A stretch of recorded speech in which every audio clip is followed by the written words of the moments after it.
the challenge of the Yukon. On, King! On, you husky! The wonder dog King, swiftest and strongest of Eskimo lead dogs, blazes the trail through storm and snow for Sergeant Preston as he meets the challenge of the Yukon. Sergeant Preston was typical of the small band of Northwest Mounted Police who preserved law and order in the new Northwest country, where the greed for wealth and power led to frequent violence and bloodshed. But in spite of the odds against them, Sergeant Preston and his wonder dog King met that challenge, and justice ruled triumphant.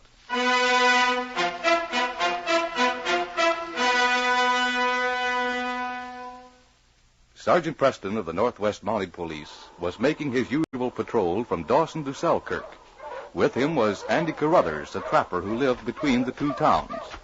King, Preston's big, huge, husky lead dog, was breaking the trail ahead when suddenly a gray shape appeared. Preston, look up ahead. A wolf. Oh, King! Right here, King. Andy, give me that rifle. Yeah.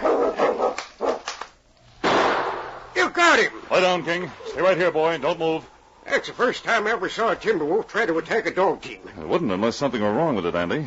Let's have a look. That wolf would have attacked King if he hadn't called him back. Something funny about that. Should have run away at the sound of the dog team. Gee, what a big fella. Careful, Andy. Don't touch his head or mouth. What do you think was wrong with it? You see that thick saliva coming out of its mouth? Yeah? This wolf has rabies in an advanced stage, and it would attack anything it saw. Gosh. It was lucky you shot it before it got to King. Trouble is, it may have infected other animals in this territory. Yeah? There's an Indian village near here, isn't there? Well, there's one about 5 miles west of here. And they may have dogs and horses. Guess I better go over there. Some of their animals may have been bitten. I don't like to take my dogs. If any of their animals have been infected, it may be dangerous. Well, why don't you leave them with me? My cabin ain't far from here, and I got a shed I can put them in. It's a good idea, Andy. I'll leave King and the team with you. Go over by myself.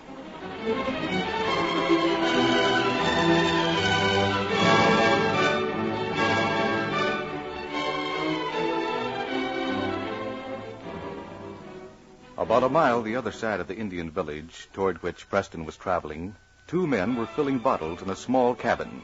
The pale liquid they were pouring filled the cabin with a rank odor.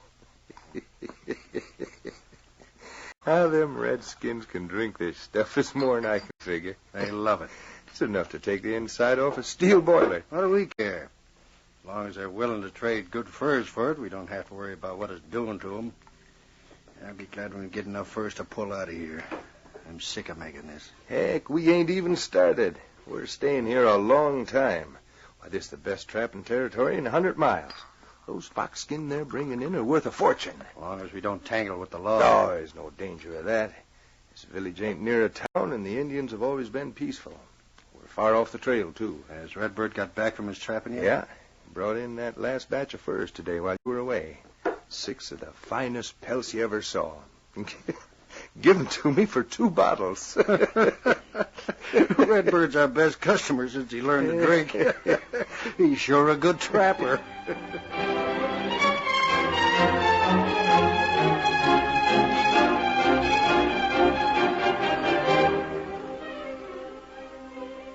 Redbird put his small bundle of furs in the corner of his hut. White Fawn, his young squaw, looked at it anxiously. You not have good luck? No. Trap's empty. This not good. Everyone say Redbird best trapper in village. This not true. Me good trapper. Maybe trade furs for firewater? Oh, stop talk. Someone come. Looks like white man. Any of you speak English? Redbird, come make talk. Are you Redbird? Huh? You speak English? Huh? I'm Sergeant Preston, Northwest Mounted Police. Police? What police want? I want to find out how many dogs and mules you have in this village. Can you tell me? Many dogs, 3 mules. Any of them been bitten by anything lately? Or any of them sick? No. Our mule come back with bite on leg. Oh? Redbird away trapping. Our mule get loose. Come back yesterday. I'd like to see it. Mule in shed. Come. You say the mule was bitten. Hind leg bleed. Maybe wolf or dog bite. Squaw talk too much. Here, mule. Yes? Was bitten, all right. Part of the flesh torn off. That heals soon. Bite not bad. You say this mule's been loose? How long? Him gone 2 days. Maybe wolf or dog bite him. Redbird, I'm going to have to stay in your village for a few days. Will you take me to the chief? Come.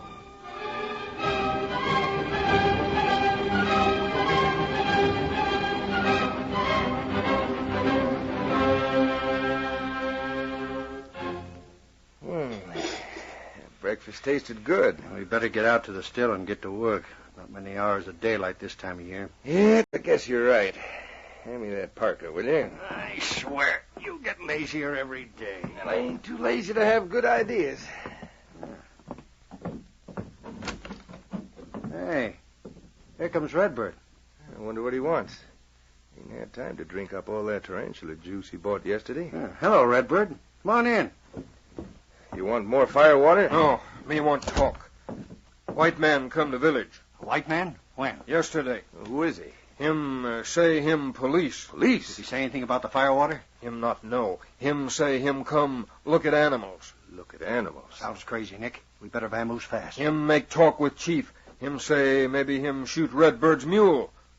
Maybe you help Redbird stop him. Well, why does he want to shoot your mule? Mule go away, get bite on leg.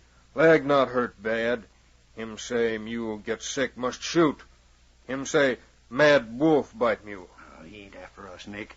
Must be a rabies scare. Yeah, but it ain't healthy to have him around. Redbird, he ain't got no right to shoot your mule. Don't let him do it. Chief say him law. Chief say Redbird do what law say. Now, we know white men's law better than the chief.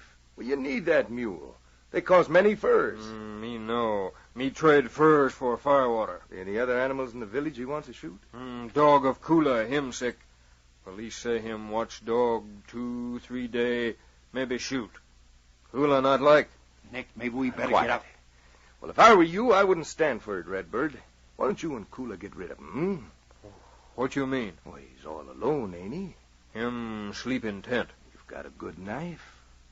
Tonight when he's asleep, use it. You mean kill? But Nick, a Mountie. You and Kula can take him out and bury him. Well, he just disappear. Nobody will know what happened to him.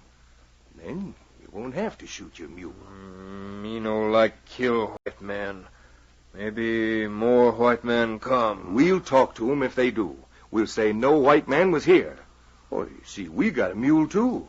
I don't want him shot. I tell you what I'll do. Here are 2 bottles of firewater.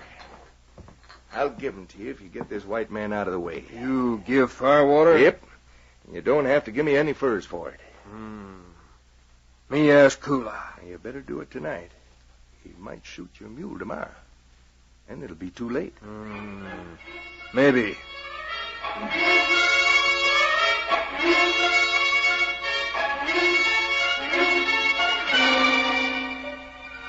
Oh, hello, White Fawn. You want to see me? Redbird gone. Him not know me talk to you. I hope you understand why I think your mule should be shot. Redbird doesn't. Redbird angry. Me come to ask you not shoot mule. Redbird got no furs to trade now. Him poor. Why, I thought Redbird was the best trapper in the village. Him get many furs before white men come. White men? Well, there aren't any white men in the village, are there? Them near village. Does Redbird trade them furs? Me no tell. Redbird beat me. Does he trade them for bottles? You know? You know about firewater? Not exactly, White Fawn, but I may find out tomorrow. You not shoot mule? Not unless I have to. You are a good man. Thank you, White Fawn.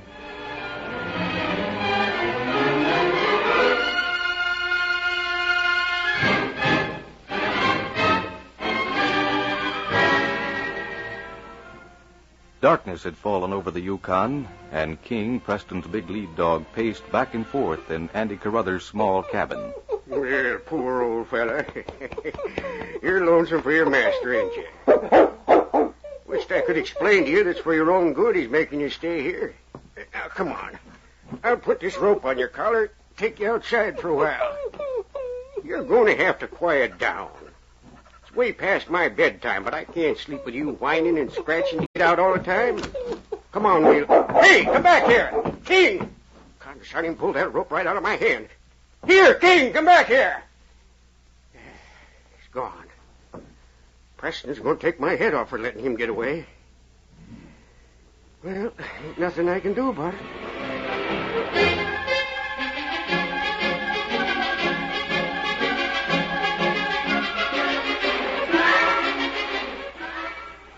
Sergeant Preston was sleeping soundly in his tent in the Indian village when he was awakened by a warm tongue licking his face. What? Why, King, old fella, how'd you get here? Oh, I see. A rope on your collar. You broke away from Andy. You shouldn't have come, boy. All right, fella. Lie down here beside me. Can't help being glad to see you. I missed you.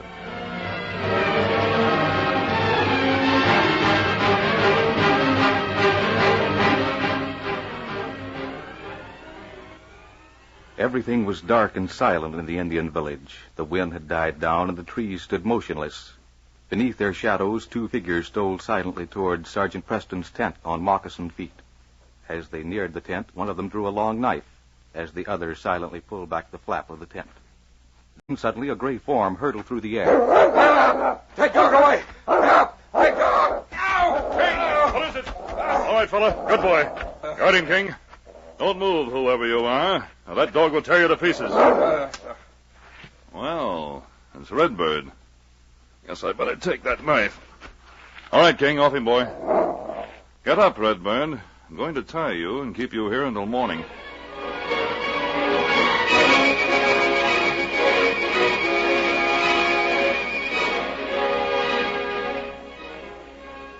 Preston sat in Redbird's cabin as the pale Yukon dawn broke over the hills.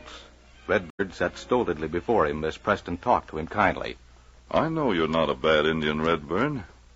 Last night you were full of firewater. That's why you did what you did. The mounted police are here to help the Indians in the Yukon, not to harm them. You want shoot mule? Now, I know it's hard for you to understand that, but if you'll help me, I'll see that you get another mule. Him good man, Redbird. I could arrest you and have you hanged for trying to murder me. But if you'll help me, I won't do that. What me do? I want you to get more firewater from these white men today. Have you any furs to trade? Them give me 2 bottles today for kill you. Oh, so it was their idea. They'd be rid of me, and you'd get the blame. Now, I want you to go and collect those bottles, Redbird. Don't tell what happened last night. King and I will follow you. Come on, we'll go to their cabin.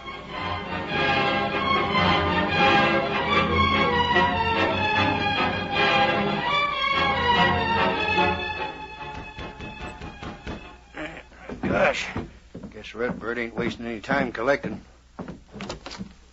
Hello, Redbird. Come in. Oh, did you do it? Did you and Kula get him? Sit down. Tell us what happened. Yeah, I got your fire water already. 1 bottle for you and 1 for Kula. Here it is. Tell us, Redbird. Did you kill the white man or did Kula? Put up your hands under arrest. Watch him, King. A Mountie. You got nothing on You us. know better than that. You're selling liquor to the Indians. Well, we wasn't selling it. You were giving it to him as a reward for murdering me. Thanks to this dog, it didn't work out that way. Get together. I'm handcuffing you. What's these men, King? Redbird. Get all the furs these men have. The furs that you and the rest of your tribe traded for liquor. We'll take them back to the village and distribute them among your people. If any dogs or mules are sick, these furs will get more for you. You can't take our furs. I'm taking you back to Dawson. You won't need them in jail.